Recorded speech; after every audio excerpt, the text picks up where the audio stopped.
Cars.com Auto Review.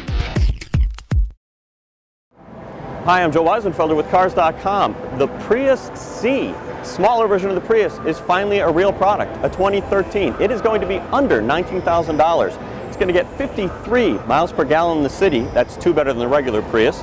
46 on the highway, which is 2 worse than the regular Prius. Let's take a look.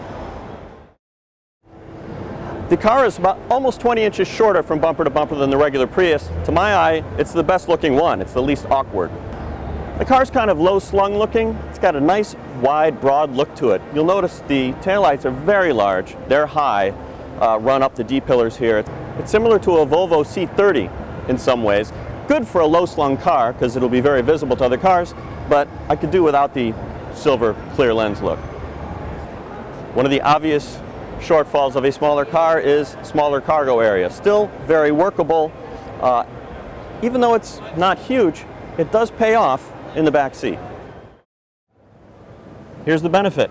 With a smaller cargo area, there's actually enough room in the back seat for an adult. Headroom's a little bit slim, but legroom's decent, again, for a car of this size. And my knees aren't raised as much. The floor isn't as high as it is in some cars, even some larger ones. If you need more cargo space, you can fold the backrest down. This is probably the best way to design a car. A couple of things are familiar in this smaller Prius. The steering wheel, which tilts and telescopes, seems to be a direct lift from the regular Prius, or at least very similar in style. There's the kind of center biased, high-mounted instrument panel. It's simpler, but it's the same approach. One thing I think is much better is instead of that floppy toggle gear selector, here's a regular one.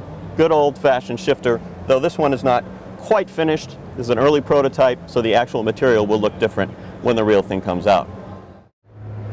Because this is an early production vehicle and the interior isn't quite finished, one of the things we can't judge yet is what the interior quality will be. The regular Prius and the Prius V aren't exactly paragons of luxury, so I wouldn't be surprised if you've got a little bit less soft surfaces and such in the small one. We have yet to see. I have to say, no matter what they do with it, Toyota will probably sell the heck out of this thing.